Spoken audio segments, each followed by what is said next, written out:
Race of the week takes us to Old Delmar, where the turf meets the surf and the Grade 2 San Diego Handicap.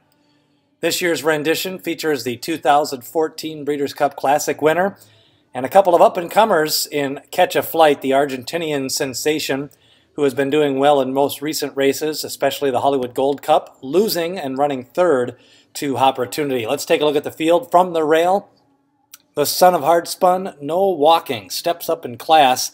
10 lifetime races, 2 wins, picked up his maiden just a couple of races back, actually won back-to-back races, won a maiden race and then an allowance optional claimer.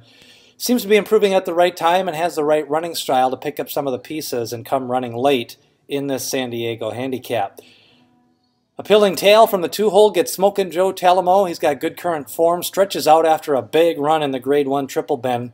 Looks a little bit better on paper, though, than it did in person. A couple of horses dueled for the lead in that race and kind of faded late. Masochistic was much the best horse in that race. And if you noticed, a few races back in the San Pasquale, Appealing Tail did run second to Hoppertunity, who we'll get to in just a moment.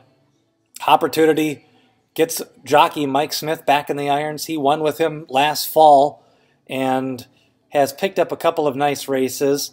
Ran second to California Chrome, ran third to Shared Belief in California Chrome, third to Noble Bird and Lee in the Grade 1 Stephen Foster. Definitely Grade 1, Grade 2 form. This may be more of a prep for the 10 Furlong Pacific Classic, but I expect him to run well, and in 11 lifetime races has 4 wins and 3 seconds. Bayern is the Breeders' Cup Classic winner from 2014, a multiple Grade 1 winner. Picked up victories in the Breeders' Cup Classic last year, along with the Haskell Invitational and the Grade 2 Woody Stevens.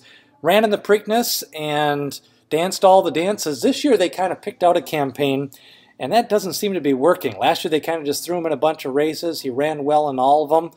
Has been off and on with some starts and stops with some minor injuries. Really liked the workout on July 6th, a 110.4 at Santa Anita, then stretched out again 6 furlongs on July 12th, and seems to be working out longer, looking for some conditional work. Just wonder if he has the raw speed this year as he did last year.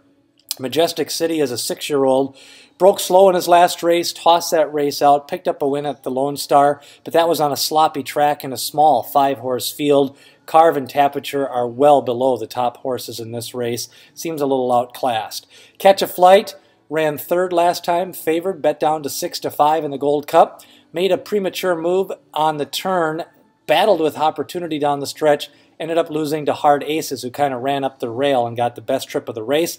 I expect Catch a Flight to be very strong in this race, especially on the cutback, and probably a little bit more tactical trip from the outside of the other speed in this race. Sammy Mandeville keeps on running well, closing in races and picking up checks. I expect he'll do the same in this race. Don't figure him as a factor to win. He's 2 for 14 lifetime, but deserves a spot in this chance and does have good current form.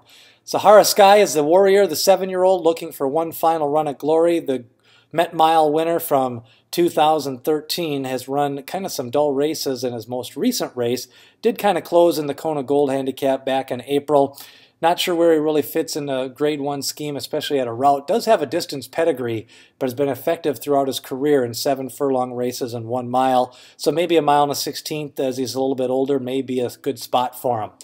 Should be a good prep race for the Pacific Classic. I'm going with Catch a Flight. I think the last time he made a little bit of a move too soon. Should like the cutback and distance. Not sure how the Old Delmar surface is playing and what Bayern has to offer on the front end. So my top choice is Catch a Flight, but I think it's between him and Bayern on the victory end.